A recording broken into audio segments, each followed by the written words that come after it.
I was up till about 2 a.m. playing online poker last night. But that's okay. We had 2 wins. We won a $50 tournament for $3,000. Little guy. And then we won a $600 tournament for $17,000. So that's good. Before all of you start asking, these were on America's Card Room. I do not vouch for or recommend that site like I've suggested you all do. I've already cashed out the vast majority of the winnings to cryptocurrencies because that is how you'll get the money quickly. And here we are. So today, I figured we might as well review some of the hands from the $600 game. We're not going to go too in-depth in these because I like to get through a few of them. I ran pretty hot in this tournament. Turns out that's how it goes when you win tournaments. Also, I made 3-day 2s. So that's cool too. maybe we'll continue running hot. I actually thought I was going to win the warm-up. Just GTO won the warm-up last week on ACR, and I think I took like 15th place or something like that. I don't know. Kind of deep run. I don't exactly remember where I busted. It was not a win. I know that much. And then they convinced me to play the no rat hole game where you have to buy in for 10 big blinds and try to spin it up. We turned 10 big blinds into 65 at 50, 100. No limit last night, so that was good. It was a good day. Sometimes you have all the luck. It's funny how some days you have literally all the luck and some days you have none of the luck. And yesterday was my day. And the $2,500 tournament was so sick. I had this 1 hour where I won the $50 game, won the $600 game, and then in the $2,500 game, I was kind of like, the $2,500 buying game, I was kind of piddling around with like 25 big blinds for a while. And then I got aces on back-to-back hands, and I got a double and a double against kings and ace-king. I'm like, oh my god, what in the world is happening? It's insane. Louis Philippe says he loves my new book. I gave Louis Philippe a preview copy since he's always here supporting the show, and he says it's absolutely amazing. Good, I'm glad you enjoyed it. I'm happy to hear any feedback. So, let's see. We're going to go through the $600 game. Here's the payouts and whatnot, if all that matters. It doesn't really, but how do I even view this? Well, I don't know if you all can even see this. Let's see. Whatever. You got to trust me on this one. No, you know what we can do? I can snip this. I can make this full screen. You know, Windows computers are quality programs right here.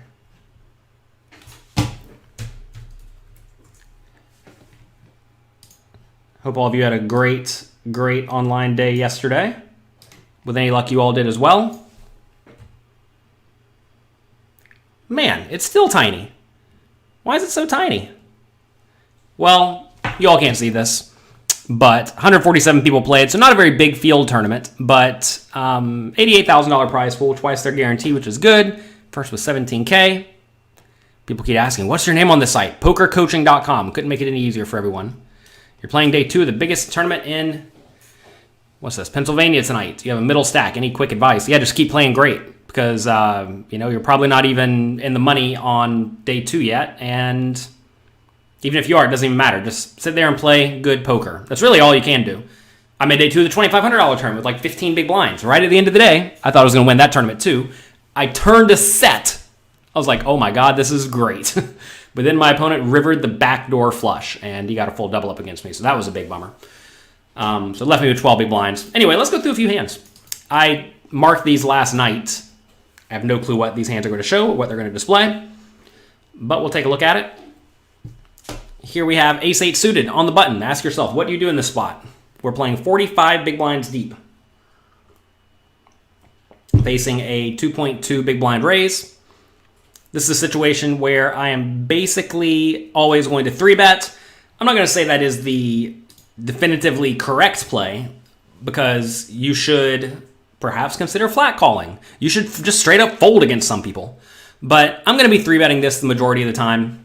And people always ask, like, how do you make deep runs in tournaments? And the answer is you get in here and you splash around a bit. You play these pots. You want to be playing this hand either by calling or 3-betting. I think either one is fine. Given this player's stats that I'm looking at right now, this guy's kind of tight when it comes to raising. So I think if I had these stats on this player at this point in time, I would definitely flat call. But with no stats, I'm going to be pretty inclined to just 3-bet. But either play is acceptable. We do 3-bet. He 4-bets. Take a second, think about it. How do you win poker tournaments?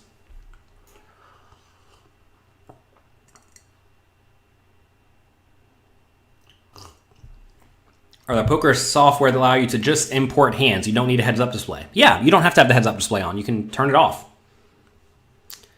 So in this scenario, once we get 4-bet, we have a very, very easy fold. We have one of our bluffs, and this is a fold. Which heads-up display we're using. Hold'em Manager 3 is the program. Anyway, in this spot, I think we have a very, very easy fold at this point. And we move on with our lives. This is a HUD that poker coaching members can get. Send us an email, support@pokercoaching.com. Nothing fancy, but it's what I use, and I have used this for quite a while, and it gives you what I think to be the most relevant stats. And it's not too overwhelming. The bottom 3 lines are usually not actually even all that relevant. Usually the top 3 lines are top 4 lines, I guess, are mostly what I'm looking at. All right, here we have a min raise. We have 9 2 of clubs in the big blind, playing 25 big blinds deep. I'm going to be defending about 95% of hands here, facing a min raise on the button with what is essentially a big blind ante. This is a great spot to see the flop. We get a good flop. We check. Opponent pots it. Oh my goodness. You're in 400 big blinds under EV. Well, that's how it goes sometimes.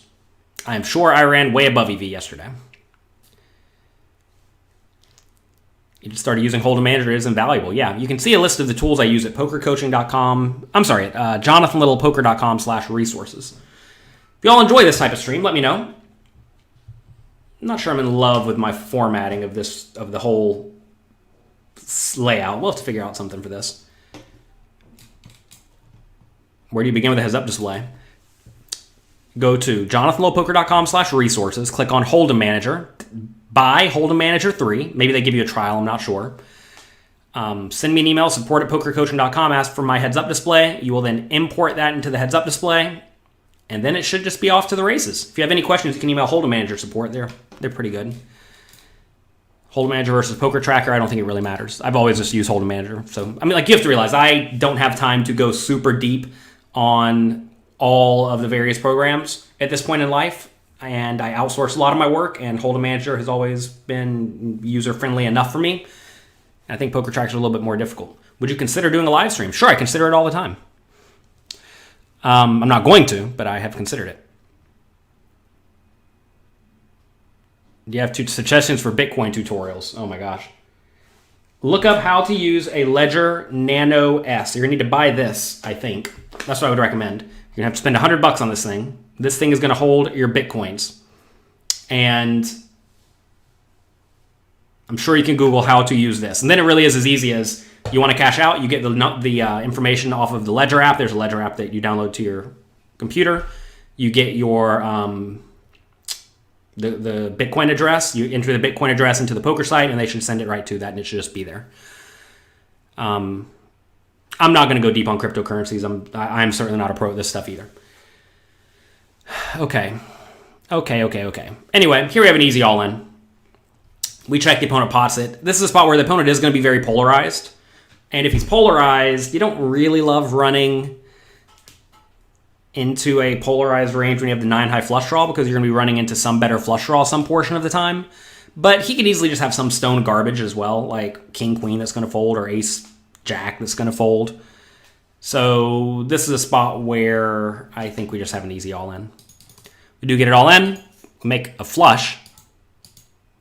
And we beat pocket jacks. So that's lucky. So look, like I said, I ran a little bit hot in this tournament. You are going to need to run well.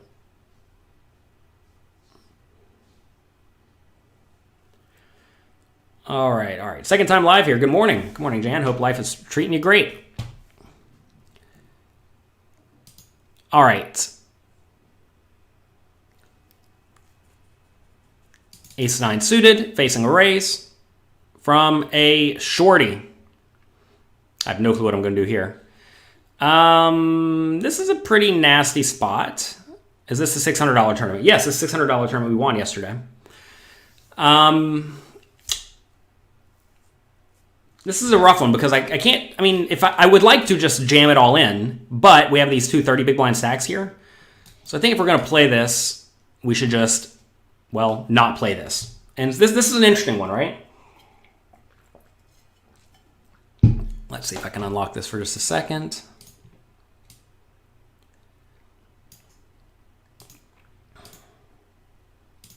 So in this spot, why is this not saving here? Give me a second, everyone. For some reason, it reset where I put all these numbers. This is a situation that's pretty rough because the initial razor is kind of tight. And since the razor is kind of tight, I don't really want to 3-bet and get it in, right? Because if I 3-bet to, let's say, 5 or 6 big blinds, he jams, obviously I have to call, but I'm not loving it. So that's not particularly exciting. Calling is like fine, but we're going to get squeezed sometimes. Notice we have, reasonable players in the blinds are going to jam some portion of the time, so that's not particularly great as well. I don't know. I think this is a spot where you probably just want to sidestep this and avoid it. Is this hand not good enough to flat call and try to play for 12 big blinds? I mean, I think it's close. I don't think it's I don't know. I don't know. So it's a dicey spot. This is why I showed it. I'm not just showing every single hand that was some big, exciting all in. I know a lot of people like to see the big coin flips. I don't really care about coin flips because those are irrelevant. Out the door, you're going to win some, you're going to lose some. But right here, I think this is one that's probably best just to sidestep and get out of the way. So that's what we do. Does anything even happen in this hand? Let's see. 10-4 suited, and we don't get to see the other guy. Fine. Jack 9 suited down to 20 big blinds. Definitely raise it up.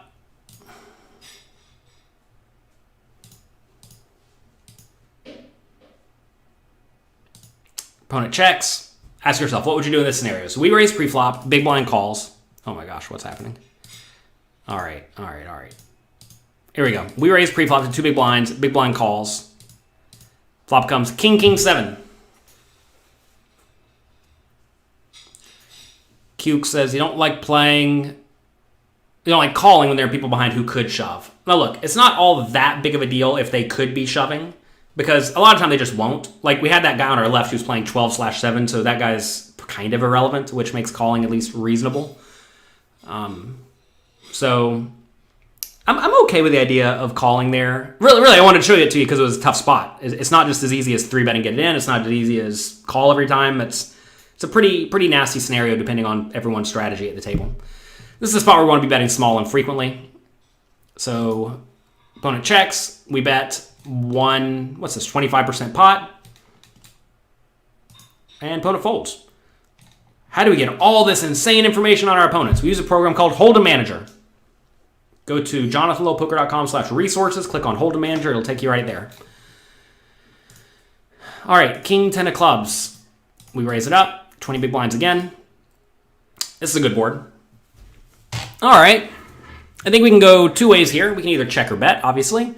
Question is, what do we want to do against a generally tight-ish player? Because this guy's kind of tight. So when this guy is tight-ish, he's probably going to have a lot of big cards and a lot of pairs. So if he has pairs, he's probably going to get a lot of money in no matter what.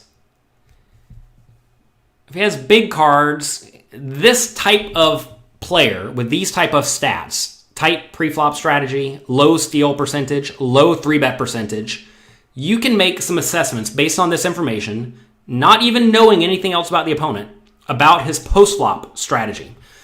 This type of player is not the type of player who's going to be running big bluffs, at least in my experience. This type of player is probably going to play pretty straightforward and not just bet every time I check to them. If I was playing against a more loose, aggressive player, like even this player right here, just Justice Peanut to my left, who has 20/15, 42% steal, 7% 3-bet, I would be more inclined to check to that player. And I do think you want to be checking this board a decent amount because the caller should have at least some number of 10s in their range. But this is a spot where I think we probably just want to be betting, and I think you can go a pretty sizable amount. I think maybe smaller is better in this scenario. Maybe like 40% pot. I don't know. I'm sure I had reasons to be betting in this scenario, but I definitely think we want to be betting. And the reason is because if we check, this guy's just not going to be betting all that often. Whereas if I do bet, he's going to stick around with stuff like ace high some portion of the time. And better hands. Notice I have a king, so I block king queen, block king jack, block king 9 suited. So, it's more likely he has the ace high or better. Yeah, I think we should probably go for a smaller bet, though.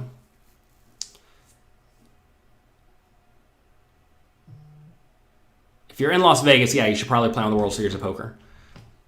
What is a good VPIP and preflop raise? I think my stats here are reasonable.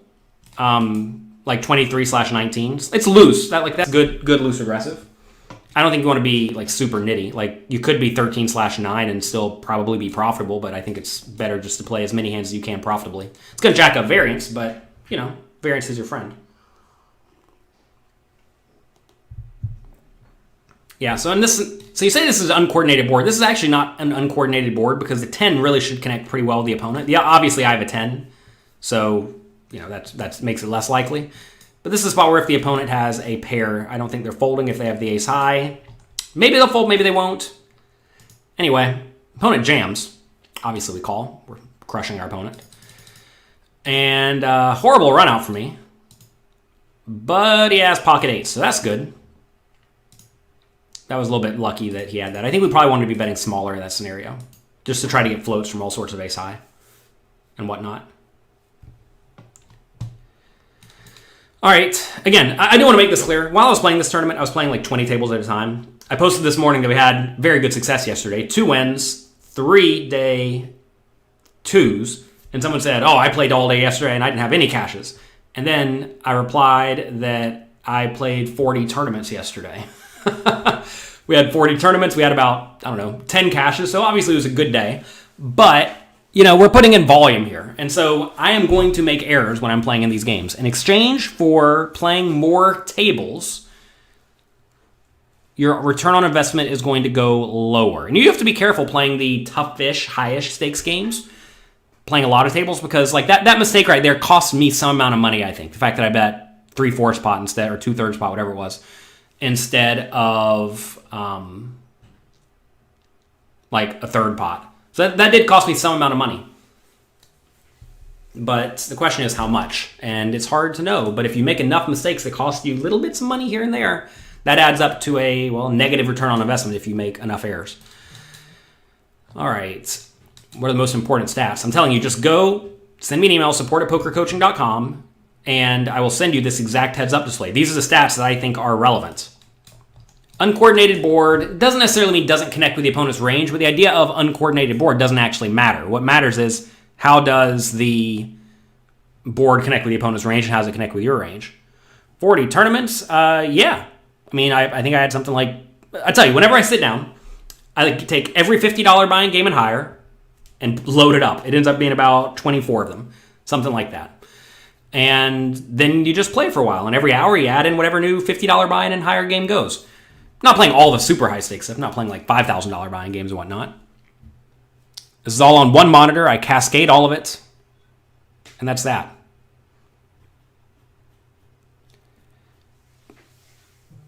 But yeah, how many at the same time? I don't know, 20-something. I have good experience playing spots like these. All right, so anyway, I raise ace-jack offsuit. This guy jams. Ugh. Ask yourself what you would do in this spot.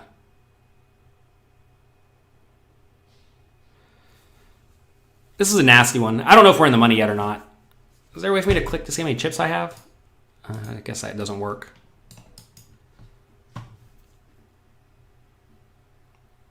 Yeah, what do you all think we should do? Some people say call, some people say fold. I think it's close.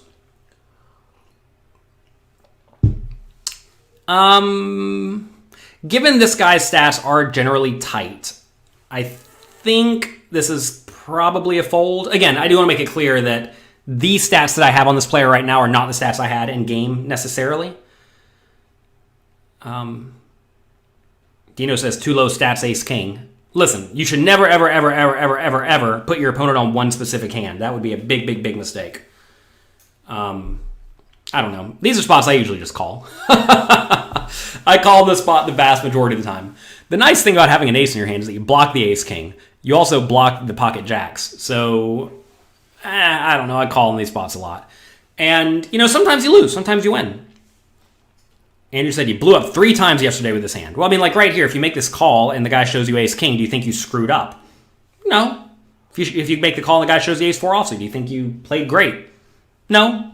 It's one of these spots where you can't say that, like, I made some egregious mistake if you call or fold in this scenario, because it's going to be close. You said, well, 3 times they had ace-king, ace-queen, and ace-queen. Yeah, they could. They could have ace-10. They could have pocket 6s. They could have all sorts of stuff. The one nice thing about this spot is that this player's in the small blind. And when the player's in the small blind, they're going to be jamming pretty frequently. So that's that. His preflop raises 15. Well, this is the player here. His preflop raises 10. But yeah, I mean, I am factoring all of these numbers into this. This is why it's even a consideration. By the way, if this was a spot where if I raise and any like normal stat player jams, this is an easy call. Easy call against the vast majority of the players. Let's just go around the table. Easy call against this guy, easy call against this guy, easy call against this guy, easy call against this guy, easy call against... Yeah, so it's an easy call against literally everyone at the table besides this guy because he's a little bit too tight, right? So that's why this is even a consideration. However, I have probably been reasonably active. I mean, if I'm playing these stats, I mean, look, I'm one of the loosest players at the table, right? This guy is the loosest by far, but then, I'm right up there. So we're playing lots of pots. And this guy is in the small blind. In the small blind, a lot of people do not have a calling range. They're either going to shove or fold everything they play, which is not a bad strategy because they don't really want to call and let the big blind come along as well. So anyway, I think this is probably going to be a call. I don't love it, but I don't fold this spot very often. Ugh, you think we win on this board? What do we beat? We beat low pairs, I guess. I guess we beat ace-x. Pocket 5s, okay. And so a lot of people look at this and say, well, you just called off flipping. But you have to realize that we weren't exactly flipping because we had pot odds. Don't forget, in this scenario, whenever our opponent jams at this point, we need to put in 18 big blinds to win 42. So we don't need to win 50% of the time. We need to win less than 50% of the time. It turns out ace-jack is probably going to win a little bit more than that against most jamming ranges. Anyway, pocket 5's good. Win the flip. Got to win some flips. We raise guy who we basically have no stats on 3 bets.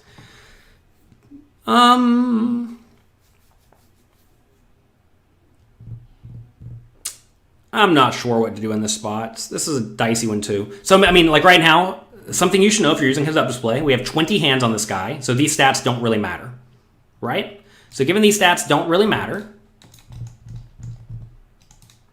what should we do? Well, we elected to call. I can definitely go either way between 4-bet or call. I think 4-betting's fine, by the way. I'm all for 4-betting in these spots. YB says, you thought he had pocket 9s, you were close. Realize, I want to make this very clear. Your goal when you're playing poker is not to say specifically what your opponent has, because you have no way of knowing. Your goal is to put your opponent on a range, and pocket 9s and pocket 8s and pocket 7s and pocket 10s and pocket jacks and, well, not jacks, and pocket queens and pocket kings all make up the exact same portion of your opponent's range in that spot because he's going to jam all of them. And since he's going to jam all of them, you can't put him on 9s or 5s or queens. It doesn't work like that. You have to put your opponent on a range, which is what we did and made the call, right? All right, ace-jack offsuit. This is a crappy spot. Whatever, we call. We make top pair. We're not going to fold. Check, call, flop. Check, check, turn. Do we value bet river? So this is a spot where against a weak, straightforward player, I definitely think we want to be value betting. Easy value bet. They're going to call with any ace. They're going to call with a queen. They're going to call with kings. They may even call with jacks or 10s or 8s or 7s. Who knows what. Won't be a good call, but that's what some people do. And if you are betting here, you want to bet like medium, like 8 big blinds or something like that. Okay. What about against someone who I have to presume is a reasonable reg? Again, I don't know any of these players. I don't even know if they're decided to look up these players. I have no clue who anyone is on this site. It's funny. One of my friends is always like messaging me. Oh, this is this guy. This is this guy. This is this guy. So I'm getting reads on these players slowly but surely. But I have no clue who this player is.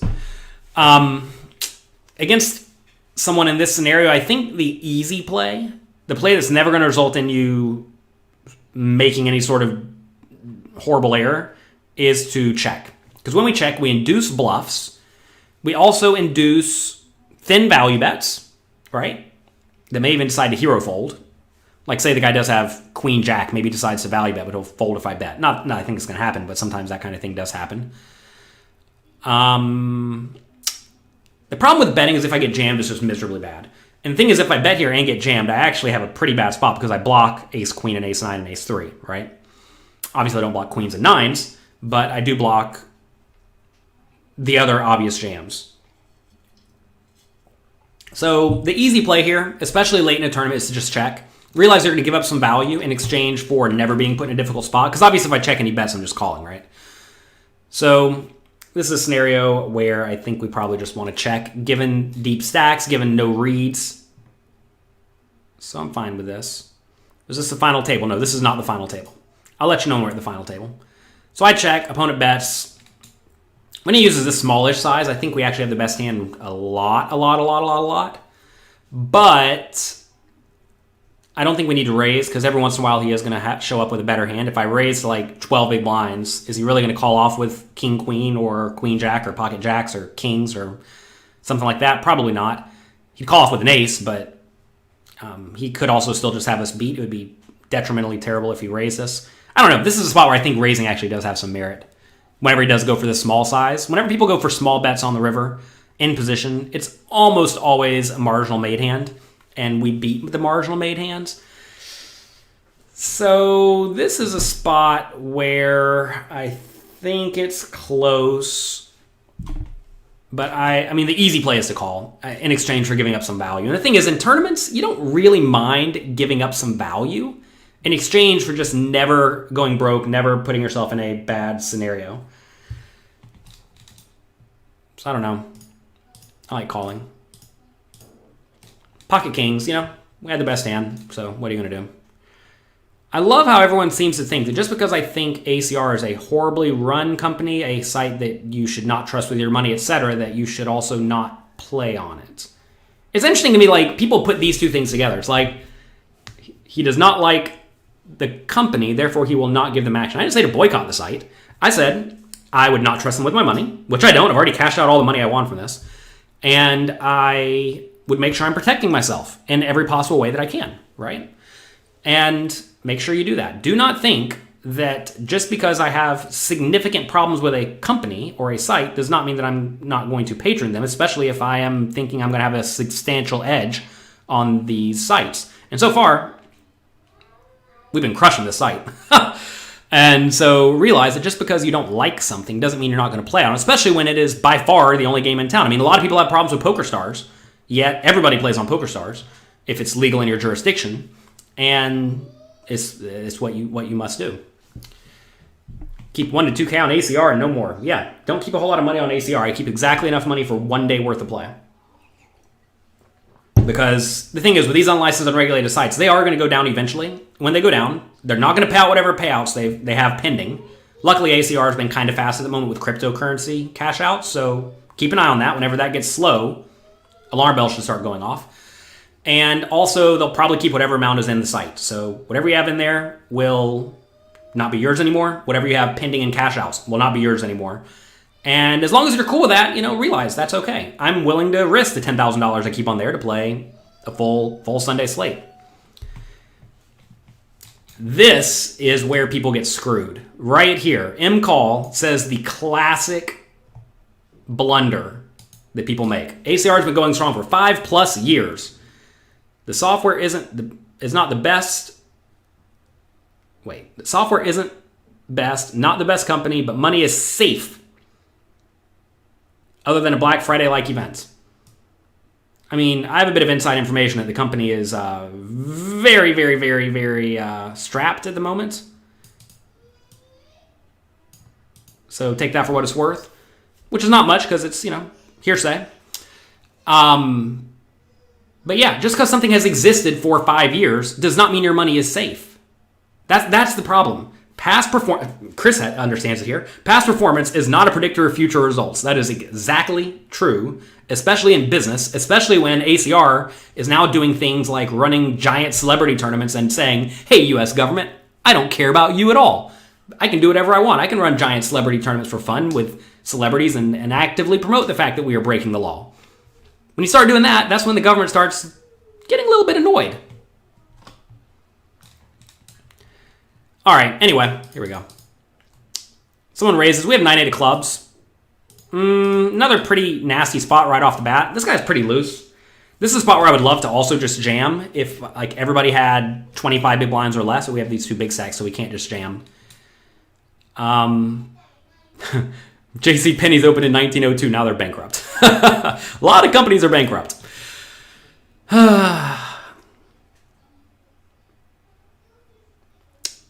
So this is a spot where I think we need to play the hand. The question is, how do we play it? I don't really want to 3-bet and get jammed, so I think we want to call. Notice we have 2 to 3 tight-ish players yet to act, which makes calling better. Bitcoin fees to transact are too high. Bitcoin has relatively low fees compared to basically every other payment processor. I like calling here.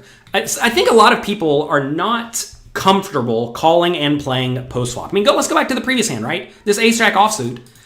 Think about what we're being proposed here. I mean, let's get out the calculator, okay? I'll show you how to figure this out. Let's get out the calculator. We're going to figure out our pot odds. In this scenario, we have to put in 3.5 big blinds to win a total of, how much will it be? I'll let the thing count it for me. We have to put in 3.5 to win 13.2. 3.5 divided by 13.2 equals. So we need to realize 26% equity. Pot odds are on the screen. Are the pot odds on the screen? I don't even see them. I don't know how to use this program. Like I said. I don't know where the pot odds are. Pot odds are at the top of the screen. Let's see. Ah, there they are. Thank you. 26%. Okay. Perfect. So in this scenario, we need to realize 26% equity. Do you think we're not going to realize 26% equity in position? I'm sorry, out of position with ace jack offsuit. And I think we just will, right? It's hard to not realize 26% equity with a reasonable hand. So, like right here, pot odds again, are we going to realize 31% equity in position against a loose pre-flop opener? I think we probably will, right? Obviously, we're going to get jammed on sometimes, but that's that. You feel like when you call and get raised, that's money put in and wasted. Well, of course it is, but that's not going to happen all that often. Well, here it happens. So now ask yourself, what do we do? Now, pot odds, 31% out of position, 8-7 of clubs.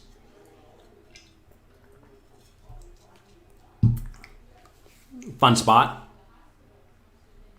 So basically, you wouldn't fold anything there based on pot odds. No, you fold hands that are going to realize their equity poorly. Hands that realize their equity poorly are ace X offsuit, king X offsuit, low connected cards that are offsuit, right?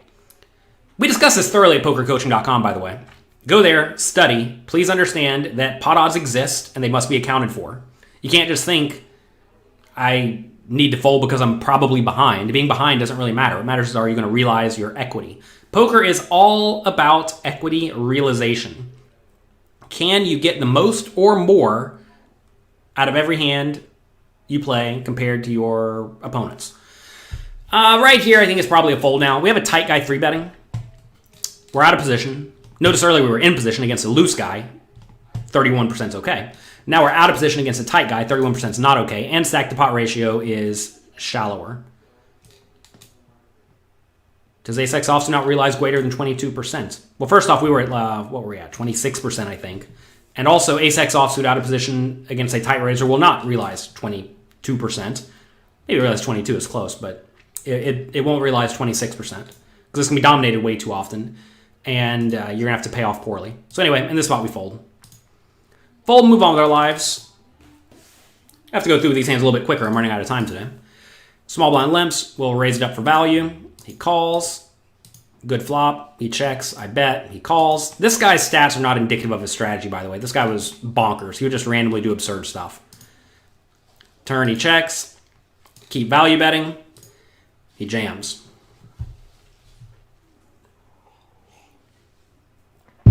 Well. What do we beat here? Not a whole lot. Did I make day 2 of the $250 yesterday? No, I made day 2 of the $2,500 one, though, so that's good. Starts at 3 o'clock.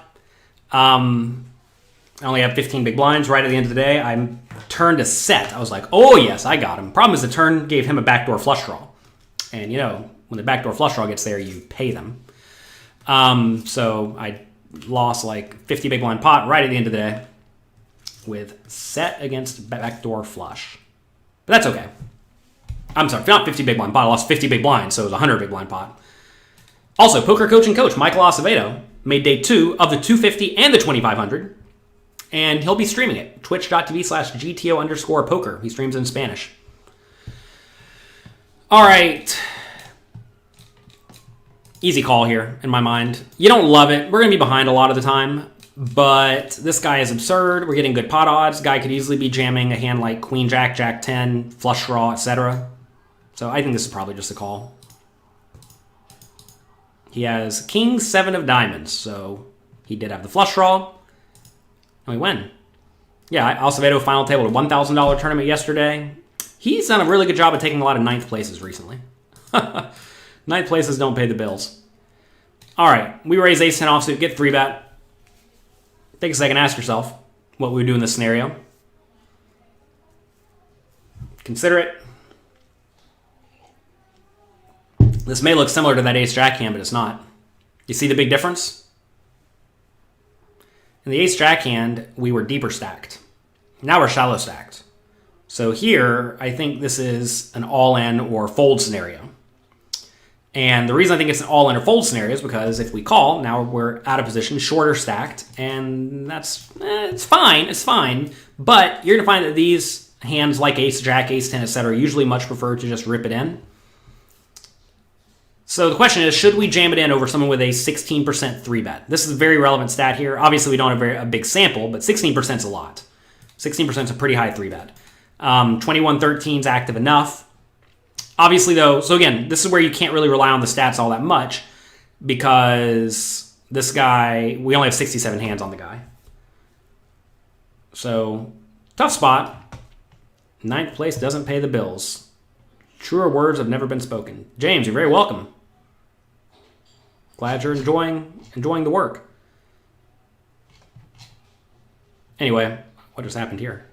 Apparently you can use the mouse scroll wheel and it will go forward in action. That's cool. I decide to rip it in. And I'm cool shoving here. I think shoving is fine and standard. Fine, standard, good. I'm shoving here just the vast majority of the time. Louis Philippe says a lot of his 3-bet range can fold if it is actually 16%. I completely agree. So I'm jamming in this spot a lot. Obviously, whenever we do get called, we're behind, right? But we're going to have fold equity. We discussed this, well, in the Cash Game Master or Tournament Master class is coming out at some point in the future. I just finished up the pre-flop section yesterday, not discussing payout implications, but we'll get that up on Poker Coaching sometime soon. Also, James Romero has some content coming out this week, so I'm excited about that. It might already be out, actually. I'm not sure. Anyway, I like the shove. We're going to be in fine-ish shape when we get called, but obviously you don't want to get called. Why did I decide to juggle? I was sitting around not doing anything. So we beat kings again. That's good. You need to beat the kings. Under the gun raises. We flat call the ace-king offsuit. In this scenario, I definitely like flat calling under the gun raisers in general with a lot of my range. I'm not doing a ton of 3-betting against under the gun range raisers. Also, there are a lot of shove stacks behind, and if we do get shoved, we can evaluate what happens. If it does go shove for 25 big blinds and call, I'll probably fold. And obviously, if they, a shove and everybody folds to me, I can easily call it off. Okay, so now raise, call, this guy, 3-bets from this position. Everyone folds around to me. Ugh. Take a second. Think about it.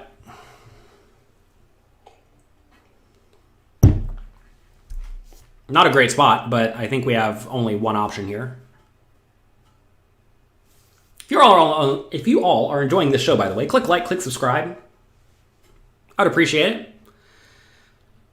This is a pretty easy shove, I think. It's interesting how, like, against the initial raiser, you have to be a little bit cautious, but now against someone 3-betting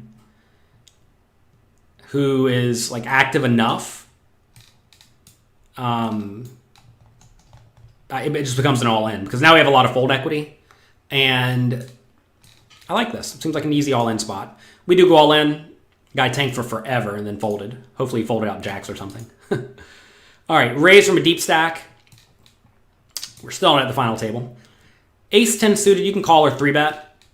I'm definitely playing a lot of hands in position against deep stacks late in the tournament. We must be down to, I don't know, like 18 people or something. So you can go either way between calling or 3-betting. I like calling in position when deep, though. Calling when deep is great. Opponent bets flop, we obviously call. Opponent checks turn. So when he checks turn, we can either bet or check. We have the best hand, obviously. Question is, how do you get the most money out of your opponent? And I don't know. How many hands do you need for stats to be relevant? Well, you need a different number of hands for different stats to become relevant. And also, a sample of 1 is something, right? So the question becomes just how much weight do you put in on it? Or how much weight do you put on a small sample? I probably put a little bit more than most people do. Some people want a gigantic sample. You're never going to have a gigantic sample unless you're playing only like tiny field tournaments against the same people. But I mean, like, really, everyone at this table, if I have 100 hands on them, I'm gonna probably rely on all of the top 3 lines of stats. Bottom lines, I do want to have more like 1,000 hands or something. But like you see, for example, this guy's flops stats, bet flop, bet turn, bet river, the number on the left, comes up way before the turn stats, number in the middle and the number on the right. Because we just don't have as many hands, right? You're shocked at how many aces you actually hit with these hands. Well, realize we played 40 tournaments yesterday. We only won 2 of them. Okay, so you can either... What is that? You can either check or bet here. I think I like checking, because getting check raise is miserably bad. And if this guy is good late in a tournament, he's going to be checking ace, king, ace, queen, ace, jack sometimes, just so he doesn't face a difficult spot too. So I think I like it. Rivery checks. Definitely we need to value bet now. I like a big size. Puts the opponent in a pretty nasty spot with underpairs. Spot where I definitely could be bluffing if I had random floats on the flop. But he folds. Not much to see there. Under the gun jam. Rejam. 35 big blinds. Oh, goodness gracious. All right, so obviously we're in fine shape against under the gun 15 big blind shove. This guy's going to have many inferior hands. Question is, how are we doing against the calling range?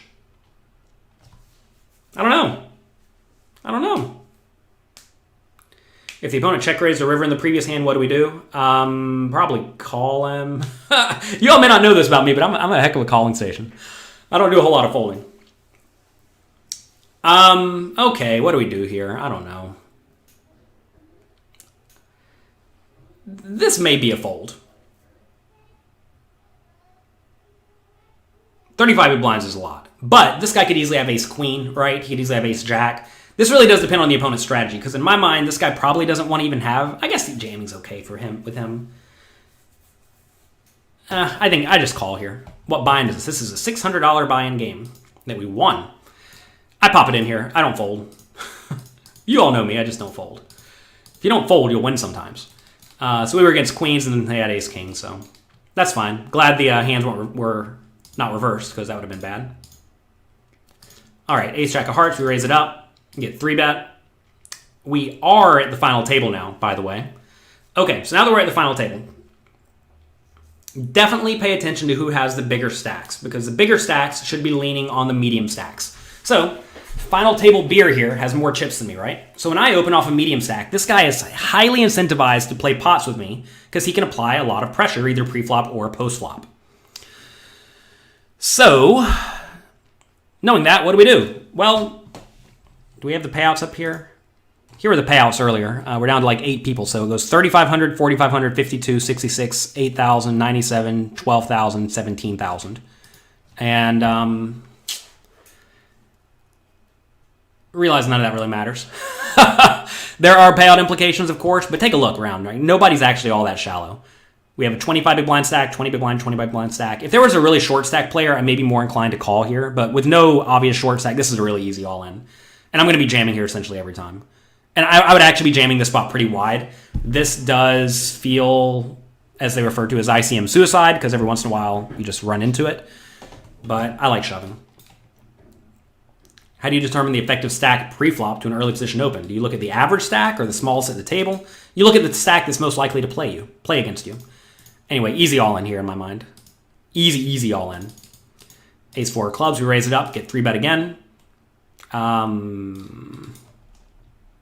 or 4-bet. I don't really want a 4-bet jam over this amount. This is a little bit big, so I'm probably just going to play this hand by calling. That's a good flop. We'll go ahead and check raise immediately on the off chance that he does have the ace. If he has nothing, puts him in a marginal spot. If he has a diamond, if he has diamonds, it's clearly not great for him. Look, I think slow playing here is fine. Maybe even the right play. But I know so far at this table I have been blasting pretty hard. So when you've been blasting pretty hard, I think you just want to keep on blasting because every once in a while they're just going to do something dumb and pay you. He does rip it. And we're going to win this one. He has Jack 9 of diamonds. So that's good. Do you do any meditation before playing? No, before playing, I get my kids and I put them to sleep in their bed. All right. Raise a Jack 8. Check, bet, call. Lead on the turn. Ooh, these are my favorite spots.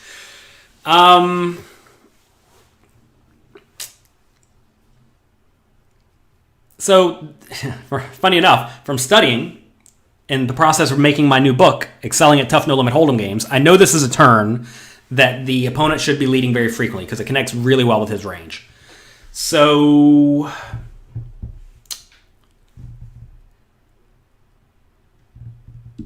if the opponent's going to be leading with all of his 7s, all of his 4s, all of his diamond draws, all of his random overcard floats with backdoor draws, this is a spot where I just cannot fold. The question is, do I want to raise? And I don't think so. I think we should just call here and then call most rivers.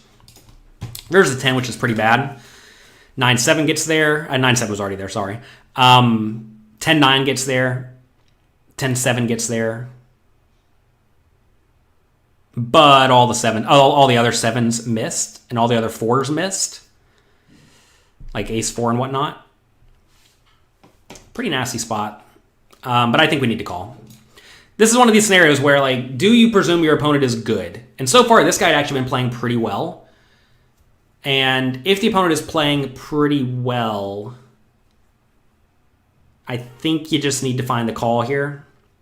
Again, this goes back to the idea of I just call everything. Sometimes you're right, sometimes you're wrong. Remember, pot odds, right? Am I good 28% of the time? I'm probably good like 40% of the time here. So if I'm good 40% of the time, this is the easiest call in the world, right? We do call. And he does have the 7. Notice the wide float on the flop too, right? Just good. We raise it up. Guy calls. Check on this flop. We're going to get check shoved a lot. This guy was jamming a decent amount. He bets turn. We have an easy call here with the overcards. The top pair pairing is essentially a brick. Anytime the turn pairs a card on the board when it goes check on the flop, that's really good for you if you add the range. If you have a marginal made hand, and we do have a marginal made hand with the strong ace high. So we have an easy turn call. River's an 8. If he bet river, I would definitely fold. It's kind of a bummer whenever he checks the river because he's going to have a lot of showdown value, usually with an 8 or a 5 when he checks, that he may not fold. So I'm just going to let it go check. And I'm going to lose here a lot, but that's fine. But he has king, jack of diamonds. I'm surprised he didn't bluff this. This seems like a really nice all-in spot on the river for him, I think. I mean, obviously he has to fear the fact that I could easily have a hand that connects with the 8 too. But if he jams the river, am I really calling with an 8? Like, probably not. I'm even calling with a 9. It's pretty bad. I know all of you are asking a lot of questions. We're not going to get to them today because I have something to do. I have to do it at 10 o'clock. And that's in 8 minutes. Can we go deeper into minimum defense frequency? We discussed that thoroughly at pokercoaching.com in the homework challenges. How do you cash out cryptocurrencies? Do we have a Discord? Yes. Click on the community tab in pokercoaching.com. We raise the queen for offsuit. This is good. I'm opening like every button, by the way. Is this the final table? Yes. When you're playing three-handed poker, it is usually the final table. We check. Our opponent checks. We bet. He check raises. Ask yourself, do we call or do we rip it? In a normal scenario, I think we should probably call.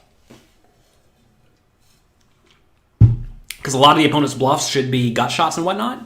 But I think when the guy check raises bigger like this, he's probably going to be more inclined to just have a strong value hand, probably a queen. If he...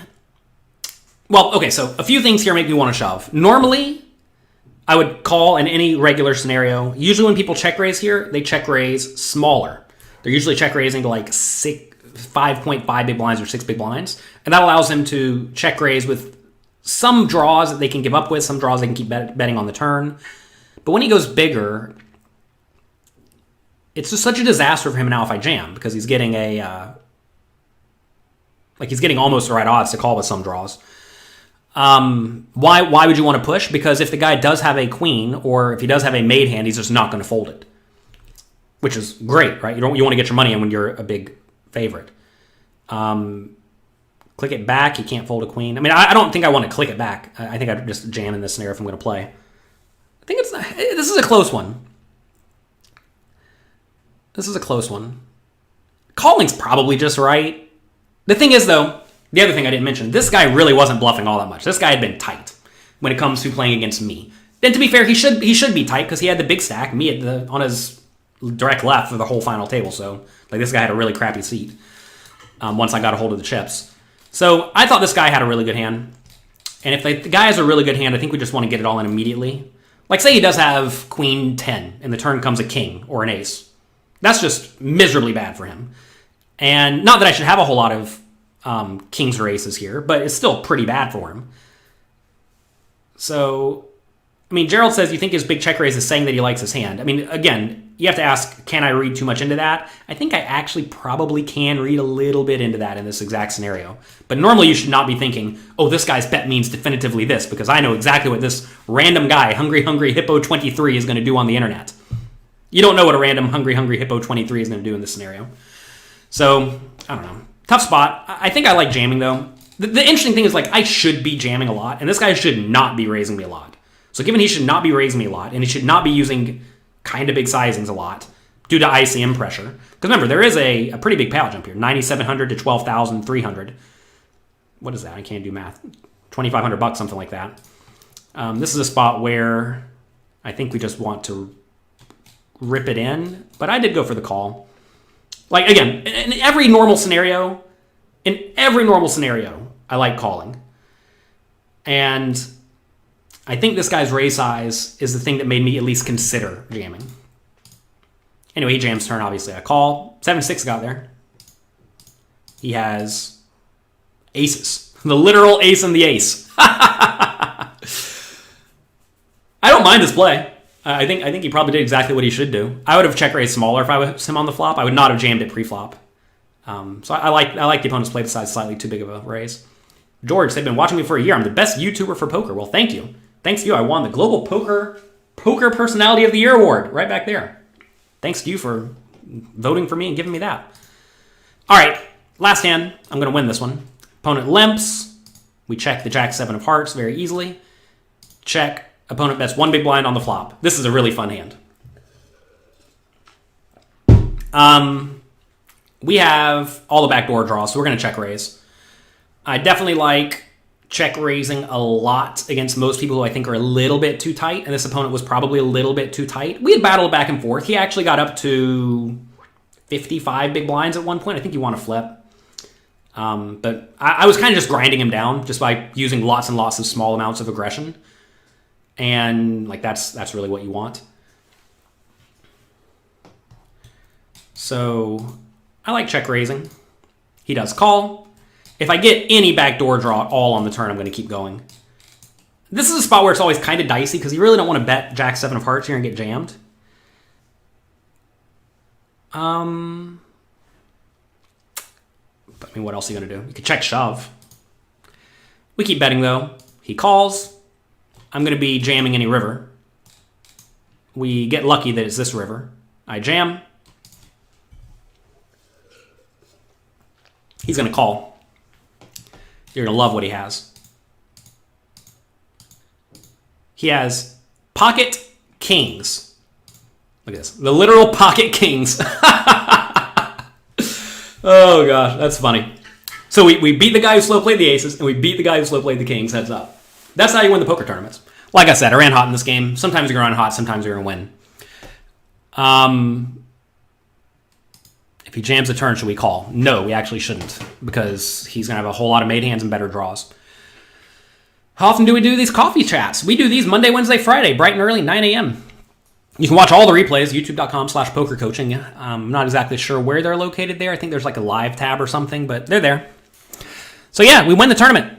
$17,199. We also won a $50 tournament yesterday. Similar number of players and all that, I think. We got 60 buy-ins in that. How many did we get here? We only got 30 here, so I guess it was more players in that one.